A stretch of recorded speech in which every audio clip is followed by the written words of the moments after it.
राजधानी भोपाल में doctor Mohan Yadav cabinet ने कुछ निर्णय लिए हैं जिसकी जानकारी मंत्री कैलाश विजयवर्गीय ने दी।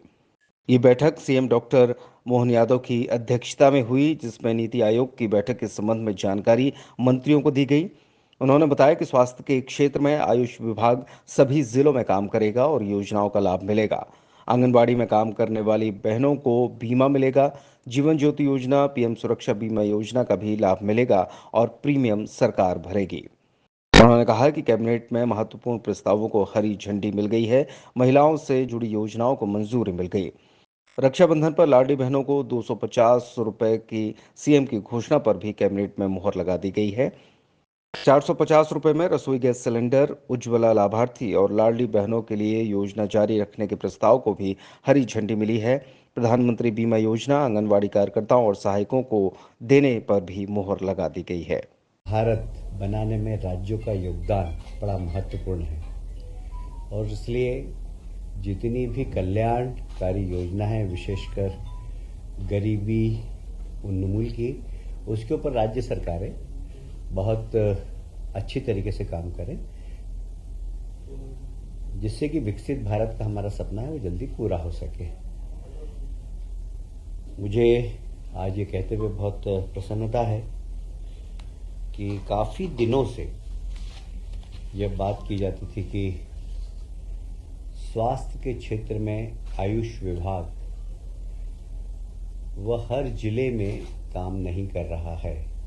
कुछ सिलेक्टेड डिस्ट्रिक्ट थे जहां पर काम होती थी। आज कैबिनेट ने निर्णय लिया है कि सभी जिलों में आयुष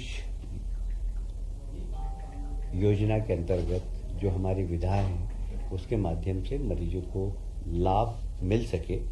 और इसके लिए जहां पर आयुष की सुविधाएं नहीं है वहां अगर बजट की आवश्यकता होगी तो बजट का प्रावधान भी हमने किया है। लगभग 19 करोड़ से ज़्यादा का बजट आज कैबिनेट में। एक और सक्षम आंगनवाड़ी पोषण योजना जो हमारी, उसके अंतर्गत आंगनवाड़ी में काम करने वाली जितनी भी हमारी बहनें हैं उनके लिए आज एक महत्वपूर्ण निर्णय लिया गया है। प्रधानमंत्री बीमा योजना, विशेषकर प्रधानमंत्री जीवन ज्योति बीमा योजना व प्रधानमंत्री सुरक्षा बीमा योजना, इसके अंतर्गत सभी बहनों को कवर किया जाएगा। इसकी लगने वाले प्रीमियम राज्य सरकार वहन करेगी। और इससे आप जानते हैं कि जीवन ज्योति योजना के अंतर्गत यदि किसी बहन के साथ कोई ऐसी घटना हो जाए जिससे वो उनका जीवन समाप्त हो जाए या विकलांग हो जाए तो उनको 2 लाख रुपए का जीवन बीमा मिलेगा। उसी प्रकार प्रधानमंत्री सुरक्षा योजना के अंतर्गत भी 1 लाख रुपए विकलांग होने पर, 2 लाख रुपए मृत्यु होने पर ये सुविधा का लाभ मिलेगा। इसका प्रीमियम राज्य सरकार भरेगी और इसमें लगभग 97,324 बहनों को प्रदेश भर के इसका लाभ देने का निर्णय लिया है। मध्य प्रदेश ग्रामीण सड़क योजना के अंतर्गत आप सब जानते हैं कि मध्य प्रदेश हमेशा अव्वल रहा है। हमने ग्रामीण क्षेत्र की सड़क में हमेशा मध्य प्रदेश ने बहुत तेज़ी से काम किया है और इसके अंतर्गत हमारी जितनी भी योजनाएं थी वे करीब करीब समय सीमा में पूरी हुई है। पर कुछ योजनाएं ऐसी थी जो कभी कभी वन विभाग की परमिशन के कारण, कभी हाई कोर्ट के स्टे के कारण रह गई थी। तो उन योजनाओं को पूरा करने का भी जिम्मेदारी राज्य शासन ने उठाई है, क्योंकि 2024 के पहले तक का जितना भी कार्यकाल था उसमें केंद्र सरकार की योजना का हमें लाभ मिल रहा था। पर अब यदि 2024 के बाद कोई सड़कें अधूरी रह गई तो उन अधूरी सड़कों को पूरा करने की जिम्मेदारी राज्य शासन की होगी। हमने उस जिम्मेदारी को उठाया है और लगभग ऐसी सड़कें जो कि समय सीमा में पूरी नहीं हुई कोर्ट के कारण या फॉरेस्ट की अनुमति के कारण, उन सब सड़कों को पूरा करने का निर्णय लिया। उसमें लगने वाली राशि जितनी भी होगी, अभी हमें प्राइमरी 56 करोड़ लगी है पर इसके अलावा अतिरिक्त राशि होगी तो हम ग्रामीण सड़क योजना को पूरी तरीके से निभाएंगे। राज्य सरकार ने हमेशा जो ईमानदार कर्मचारी, अधिकारी साहसिक तरीके से काम करते हैं और उनको प्रोत्साहित करने का निर्णय लिया है। वैसे भी कई बार हमारे शासकीय कर्मचारी अधिकारी शासन के निर्देश के अनुसार साहसिक तरीके से काम करते हो, यदि उनकी जीवन लीला समाप्त हो जाती है तो राज्य शासन उनके परिवार की भी चिंता करता है। इसी घटना एक छिंदवाड़ा में हुई थी। छिंदवाड़ा के श्री नरेश कुमार शर्मा एक बोलेरो गाड़ी का पीछा करते हुए जा रहे थे। जब वो आगे खड़े हुए तो वैसे ही बोलेरो ने टक्कर मार दी, उनकी जीवन लीला समाप्त हो गई थी। साधारणतया इस प्रकार की घटना में 10 लाख रुपए का प्रावधान किया जाता है। बाकी हमने निर्णय लिया क्योंकि ये ईमानदारी से शासन के निर्देश का पालन करते हुए अवैध गतिविधियों को रोकने जा रहे थे, तो आज उन्हें 90 लाख रुपए और दिए जाएंगे उनके परिवार को, क्योंकि असमय उनकी मृत्यु हो गई थी।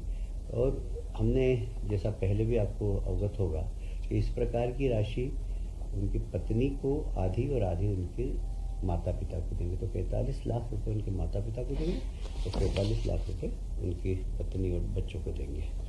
ये एक निर्णय आज कैबिनेट में लिया है। एमपी रूरल कनेक्टिविटी प्रोजेक्ट है जो हमारा, जो गाँव को जोड़ने का, उसमें कई काम अधूरे रह गए हैं, कई काम हमें और भी करना है। तो इसके लिए भी राज्य शासन ने जिम्मेदारी ली है कि केंद्र सरकार की योजना के अंतर्गत जितनी राशि मिलेगी और उसमें राज्य सरकार भी जो अधूरे प्रोजेक्ट रह गए हैं उनको पूरा करने के लिए संकल्पबद्ध है, और उसके लिए जितनी भी राशि लगेगी उन सब राशि को राज्य सरकार वहन करेगी। लाडली बहना योजना के अंतर्गत हमने निर्णय लिया है कि सभी लाडली बहनाओं को 450 रुपये में हम गैस सिलेंडर दें। उसके लिए भी हमने बजट में प्रावधान किया है। अभी गैस की टंकी लगभग 848 रुपये में मिल रही है, और इसमें 450 रुपये लाडली बहनों को देना पड़ेंगे। 398 रुपये इसमें राज्य शासन उनका जो प्रतिपूर्ति देगा। इसमें लगभग 160 करोड़ का व्यय होगा। तो लाडली बहनों को जो हमारी घोषणा थी सब्सिडाइज रेट पर गैस की टंकी देने की, उसको भी आज कैबिनेट ने मंजूरी देते हुए लगभग 160 करोड़ का इसमें प्रावधान बजट में किया गया। आप अभी जानते हैं कि हमने अभी पहले उज्जैन में इन्वेस्टर मीट की, फिर जबलपुर में इन्वेस्टर मीट की है, और उसमें काफ़ी अच्छा इन्वेस्टमेंट आया है। विशेषकर जोनल में करने से फ़ायदा ये कि स्थानीय उद्योग और स्थानीय उद्योगपतियों को भी मौका मिलता है, और इसी को ध्यान में रखते हुए माननीय मुख्यमंत्री जी ने ये निर्णय लिया कि हम जोनल इन्वेस्टर मीट करें। 28 अगस्त को ग्वालियर के अंदर इन्वेस्टर मीट है, और मुझे उम्मीद है कि क्योंकि ग्वालियर और दिल्ली के बीच की दूरी बहुत कम हो गई है अच्छी सड़कें बनने के कारण, तो यहाँ पर दिल्ली से काफ़ी इन्वेस्टमेंट आने की संभावनाएं हैं। हमारे पास वहाँ लैंड है, सब्सिडाइज रेट पर हम लैंड भी देंगे, और अन्य सुविधाएं भी जो इन्वेस्टमेंट में हमने दी है उसके लिए हमें उम्मीद है कि बहुत सफल हमारी इन्वेस्टर मीट होगी। 28 अगस्त को ग्वालियर में है।